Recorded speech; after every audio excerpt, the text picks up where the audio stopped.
Erkaklarni ichida eng ko'p bo'ladigan muammolardan bittasi ularni kompleksi. Kompleksi deganda erkak kishini o'zini holatini o'sha razmeridan ko'pincha norozi bo'lishi. Men buni o'ylaymanki, qanchalik erkak kishi boy bo'lmasin, kuchli bo'lmasin, baribir undan ham kuchli bo'lishga, undan ham baquvvat bo'lishga, undan ham boy bo'lishga harakat qiladi. Holatda ham o'ylaymanki, shunchalik katta bo'lishga hammamiz harakat qilishadi. Bu to'g'rida ko'p o'tyapman. Katta holatda o'zi muammo, uni o'zi ayol kishiga muammo keltiradi. Katta holatda o'zi erkak kishiga katta muammo, u bilan aloqa qilish o'zi qiyin bo'ladi. Katta holat turganda butun qon holatiga ketib qolib, miyaga qon yetishmay, hushdan ketib qoladigan holatlargacha bo'ladi. Hamma narsani o'zini me'yorida bo'lgani yaxshi bo'ladi. Lekin erkaklar maqtanganda shunaqa narsa ko'p. Mana ba'zida o'sha hazillar ham ko'p bo'ladi. Bizani YouTube kanalimizda ham bolalar maniki 20 ekan, maniki 30 ekan degan har xil shunaqa yozadiganlar ko'pincha xafa bo'lmaslar, o'sha kichkina odamlar katta ekan deb yozadiki, birov bilib qolmasin manikini. O'zida normal holat odam hech qachon yozmaydi, mendek katta ekan, boshqa qiladigan deb. Endi men bugungi o'sha bermoqchi savolim javobimni shularga qaratmoqchimanki, ko'proq o'sha o'zidan norozi bo'lgan erkaklarga. Lekin askariyat holatda erkaklar o'zidan norozi. Sabab nima? Gormon yetishmovchiligidan yoki juda vaqtli boshlangan hali 5 ga 1lardan, hali ba'zida aytaman, hali niholda ekdingiz, yetilmadi, uni ustiga tirmab chiqmoqchisiz, yo xotinni olib qo'yasiz. Albatta unga nagruzka keyin qiyin bo'ladi. Yetqizish boshqa. Yoshlikda qilingan chezmerniy o'sha seksual nagruzkalar bular hammasi keyinchalik albatta o'zini natijasini topgan hisoblanadi. Erkak kishilarda shunaqa yetishmovchiliklarni hisobiga o'sha o'zini ko'zida yo birovnikini ko'rib qolib, "Voy, meni kichkina ekan" deb o'ylab qoladiganlarga qaratmoqchiman. Kompleks bilan yashagan yomon, конечно. Kompleksi bor odamlar albatta o'zini hayotini sifatini past deb o'ylaydi. Miyasida doim shu fikr turadi. Uylanmagan bo'lsa, uylansam, xotinimni qondira olmasam nima bo'ladi? Keyin u xotinim yurib ketadimi degan xayollarda yoki o'sha xotinim meni yaxshi ko'rmaydi, men uni qo'rqtirmayman degan narsalar bu erkakning miyasida yuradi. O'shanga savol berishyapti, uy holat sharoitida yoki o'sha ketganimizda uzoqda, kimdir Koreyada, kimdir Rossiyada, kimdir qishloqda borishimizga hech qanaqamiz doktor ozgina bizga maslahat bering deb. Shuning uchun bugun men bir ikkita o'sha holatni katta qilish, operatsiyasiz kattaroq qildirish to'g'rida to'xtab o'tmoqchiman. Eng yaxshi narsalardan bittasi ham jinsiy holatni yaxshilashga, ham tez tamom qilishga, tamom oldini olishga va o'sha jinsiy holatni kattaroq qildirishga pompalardan foydalanish, ya'ni pompa degani nasoslar deyilamiz. Lokalniy отрицательный давление bilan yoki manfiy bosim hosil qildirib, holatni o'sha katta qildirish. Bu bilasizlar, mana eng yaxshi zamonaviy apparatlardan bittasi bu yerda kolbamizda zamonaviy qalin yaxshi o'sha nima deydi, shaffof materialdan tayyorlangan plastik materialdan bitta knopkamiz bor. Bu holat kirgizib, mana yopilgandan keyin mana qizil knopkani bosadigan bo'lsak, bu yerda vakuum paydo bo'lib, holatni tortib o'ziga asta-sekin buni qo'yib og'riqni kamaytirib, ya'ni o'sha holatni katta qildirib olinadi. Va bu holat xuddi sportchi o'zi muskullariga yuklama bergandagi holatda o'ziga yuklama berilib, muskullarni cho'zish hisobiga ekstenziya deymiz, o'sha ekstenziya berib cho'zdirib yuklama beriladi. Shu cho'zib bergan yuklamani hisobiga holatni ichidagi o'sha qon tomirlari ham, o'zi qon tomirlari hammasi birlashib cho'zilaveradi.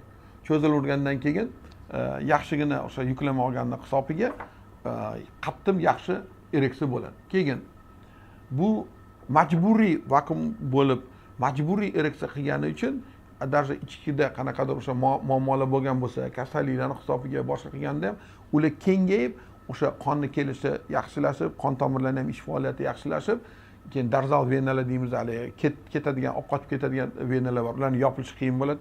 Buni hisobiga o'sha funksiyalar ham o'zini joyiga keladi. Sezuvchanlik ham yaxshi bo'ladi. Erkaklarda o'sha boshida, kallasida o'sha sezuvchanlik ham yaxshi ostirib beradi. Undan keyin o'ziga o'sha ishonchi ketib qolgan yaxshi holat turmaydigan holatlarda ham faqat o'stirishga emas, o'sha bu bilan ereksiya olinib, misol uchun. Keyin qon tomirdan o'sha venadan qon ketib qovurgani uchun ular aloqa qila olmaydi-da ko'pida. Darzani venalarni protekaniyasi deb aytamiz. Shunaqa holat bo'lsa, shunaqa turg'izib olamiz-da, keyin buni orqasiga nima kiyg'izib, mana kolba kiyg'izib, mana buni ustiga kiyg'izib olamiz, kolbani ustiga kiyg'izib olamiz buni. Bu keyin mana ochilib turgan bo'ladi. Pastga tushirib, olat ustiga kiyg'izib, tagiga tushirib qo'ysak, olat turgan holatida ushlab qoladi. Qisib tagidan. Keyin bemalol aloqa qilish mumkin bo'ladi. Qilib bo'lgandan keyin buni olib tashlasa, yana olat o'sha tuminisensiya holatidan chiqib ketadi. Bu kimga kerak, qanaqaligi kerak? Har xil kasalliklar bor. Qon tomir kasalliklari bilan organik protsessi buzilgan, impotensiya bo'lgan odamlar bor yoki o'sha olati kichkina deb o'ylaydigan odamlar bor. Bularning hammasiga o'sha davo sifatida berilgan. Ya'ni o'sha seksopatologiyada bilasizmi, juda ko'p olimlarning kitoblari bor, boshqalari bor va ularni hammasini fikrini jamlashgan narsa mana shu lokal manfiy bosim bilan davolash metodi pompa bilan qabul qilingan. Butun dunyoda eng aktual, eng yaxshi metod hisoblanadi, eng yaxshi effekt beradigan metod hisoblanadi.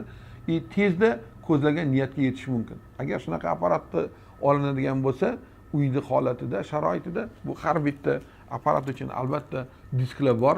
Bu disklarni qo'yib, yana instruksiyani yaxshilab o'rganib chiqish mumkin. Bu sal nimada ekranda ko'rsatishi noma'qul narsa bo'lgani uchun, ya'ni jinsiy organlarning ko'rinishi bilan bog'liq bo'lgani uchun biz diskka instruksiyani butkul ko'rsatayotganimiz yo'q. Ya'ni kerakli odamlar buni olib foydalanishi mumkin bo'ladi. Ya'ni bu lokal manfiy bosim bilan olatni o'stirib olish. Ya'ni yana bitta ekstenderlarning bitta turi bu jinsiy olatni o'sha yuklama berib, yuk berib tortishi hisobiga ishlaydi bular. Ya'ni siz o'sha erkak kishiga bu olatga kirgizib qo'yiladi, keyin yuklab beriladi, doimiy taqib yuriladi bu. O'sha ba'zilarda 3 oy, kimlargadir 6 oygacha bu taqib yurishga maslahat beramiz. Bularning ham o'zini disklari bor. O'sha ekstenderlarni agarda zarur odamlar bo'ladigan bo'lsa, internet tarmog'idan ekstender desa, bu ekstenderlarning hamma turlari chiqadi. O'ziga o'sha sharoitiga kelib chiqqan holatda hozir menimcha pochtadan uygacha olib kelib berish o'zimizda ham bemalol bo'lib qolgan yoki shu olib kelib beradigan korxonalar bor. Ularga agar buyurtma beradigan bo'lsa, bemalol shu buyurtmalarning hisobiga olib bularni foydalanish mumkin bo'ladi.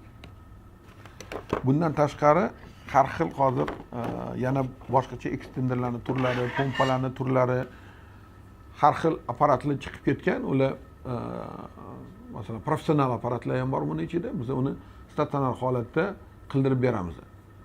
Endi uy sharoitida hamma xohlagani uchun ko'p savollar, mana yangicha yana titan gel to'g'risida gapirgan edingiz. Yana boshqacha mana narsalar chiqib ketibdi, o'stirar ekan, boshqa qilar ekan degan yana o'sha savollar ko'payib ketibdi. Endi oldingi safar gapirgan edim bu narsani. O'zinglarni bu sohada ancha savodli bo'lishingizni xohlardim. O'zidan o'zi uxlab yotgan muskul katta bo'lib qolmaydi. Masalan, mana har qanaqa erkak zalga borib ko'p trenirovkalar qiladi, o'sha biceps, tritsepslarni yoki hamma muskullarni shug'ullanadiki, yillab shug'ullanamiz, soatlab shug'ullanamiz, katta nagruzkalar berib katta qildiramiz. Shunda muskul bilamiz ekan, sekin ko'payadi. Yo yig'ish oson, muskulni yig'ish juda qiyin. Oyiga 1 kilo, 1,5 kilo muskul yig'ishingiz mumkin. Juda qiyin narsa. Holat ham xuddi shunaqa. Uni ekstenderlar bilan ishlayotgan paytda kerakli o'sha aminokislota, oqsillar yeb turish kerak. Organizm ichida testosteron kerakli darajada bo'lishi kerak, undan past bo'lishi kerak emas. Xuddi bodybuilderlarga o'xshagan. Lekin qanaqadir gellarni surib yo dorilarni tashqaridan surib u katta bo'lib qoladi degan, u qanaqa qilib siz ko'zingiz oldiga keltirish mumkin. Muskul o'zidan o'zi agar surib katta qiladigan bo'lsa, bu bodybuilderlar darrov surib hali mushtalarni katta qildirib yuboradi. Bilasizmi, uni o'stirish uchun nima qilish kerak? Gormon rosta deymiz, growth hormon deydi. Uni o'sha growth hormon odamda katta dozada inyeksiya holatida olib turib, ekstender bilan agar qo'yiladigan bo'lsa, o'sishi sezilarli katta darajada bo'lishi mumkin. O'sha ham yosh qanchalik yosh bo'lsa, shunchalik yaxshi bo'ladi o'sishlar. Bodybuilderlar ham xuddi shunaqa. O'sha growth hormon qilishadi, uni o'sha katta dozalarda qilishadi, 6 единицagacha qilishadi. Keyin o'sha kerakli oqsillarni hazm qilib, yana aminokislotalar bilan og'ir toshlarni ko'taribgina muskulni ichidagi nimalarni yorib, o'sha hujayralarni yorib, qaytadan recovery deymiz, o'sha qaytalab o'ziga kelish hisobiga o'sha tiklaniladi-da, muskullar katta bo'ladi. Olatda ham xuddi shunaqa, o'ta mo'jiza bo'lishi mumkin emas. Lekin mo'jizani kutishimiz bu hammamizda kompleksimizda bor. Qanaqa qutulsa ekan deymiz, har xil reklamani o'qigandan keyin kompleksimizda bor. Tekin o'sha saytga kirib ko'ramiz-da, hozir mana endi kartalardan to'lasa bo'ladigan, hammani qo'lida Visa karta bor. Endi xudo xolasa Visa kartadan jo'natyapti, pulni to'lab, o'sha navbatda surib ko'ryapti. Hech qanaqa effekt yo'q. Bemorlarimizda mana necha martadan surgan, axir keyin eshikni taqlatib keladi doktor. Uni qiluvdim, buni qiluvdim. Men otini ham yetishni xohlayotganim, chunki ularga reklama bo'lmasin deb. O'sha otingi safar o'sha bitta gelni yomon dedik, o'shani olib ko'rib, uni ham ishlatib ko'rishibdi. U reklama teskari bo'lmasligi uchun aytaman, shu unaqa narsaga ishonmanglar. Odam bekordan bekor o'zini pulini ketkizgani qoladi, vaqtini ketkizgani qoladi, kompleks o'zingizdan qolib ketib qoladi. Agarda haqiqatda foydasi tegsin deydigan bo'lsangiz, birinchi bo'lib o'sha o'zingizdagi o'sha testosteron miqdorini ko'ring. Agar testosteron miqdori kam bo'ladigan bo'lsa, uni uy sharoitida testosteronni oshirish oziqalari to'g'risida, mashqlar to'g'risida gapirdik. Jismoniy mashqlarni qilish kerak. Oldin testosteronni oshirib olish kerak. Testosteron oshmaguncha olat ham o'smaydi. O'sha kerak bo'ladigan bo'lsa qo'shimcha dori-darmonlar aytamiz, o'sha narsani qabul qilib turib, olatni o'stirib olish mumkin bo'ladi. Endi kichkina olat bo'ladigan bo'lsa, har qanday mikropenis bo'ladigan bo'lsa, 5 santimetrdan kichkina bo'ladigan bo'lsa, boshqa qiladigan bo'lsa, kelsanglar o'sha fallos operatsiyalarimiz bor, yoki o'sha metabolizm o'sha kuchayib ketgan odamlarda metabolik sindromlari bor, semizlik bor odamlarda skritye palavichlar deymiz, bekinib olgan olat bo'ladi. Uni operatsiya qilib katta qilish yo'llari bor, ularni qildirib berishingiz mumkin bo'ladi. Lekin kompleks ketkizish uchun eng yaxshi apparatlardan bittasi ekstenderlar bo'ladi. Shuning uchun yaxshisi o'sha ekstenderni olib foydalansa, masalan, pompali ekstenderlar bular foydasi juda ko'p. Ham haligi Peyronie kasalligi bor, yana bu yerda aytib o'tishim kerak.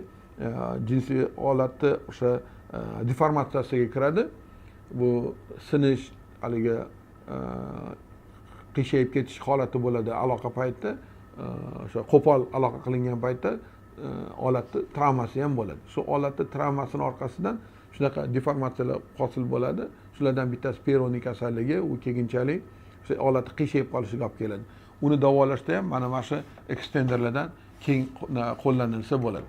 Lekin o'sha Peyronie kasalligida yoki o'sha olatni qiyshayib qolish holatida agar ereksiya yaxshi bo'ladigan bo'lsa, ku qiyshayib turgan bo'lsa, uni operatsiyasi onsoron deymiz, qon tomiridan bitta yamoqcha olib turib, venozniy graft deymiz, uni biyo yoniga qo'yib turib tikib, ya'ni yamoqcha qo'yib beradigan bo'lsa, yana olat o'zini holatiga kelib, to'g'ri holatga kelib oladi. Endi o'sha qiyshayib qolgandan keyin turmaydigan bo'lib qolgan bo'lsa, unda fallos operatsiyasi, ya'ni unga implant qo'yishingiz kerak bo'ladi. Fallosdan unda 1-2 komponentli, 3 komponentli falloslar bor. Uni tanlab, o'sha odamga tushuntirib berib, u narsani operatsiyani ham qildirib berishimiz mumkin bo'ladi.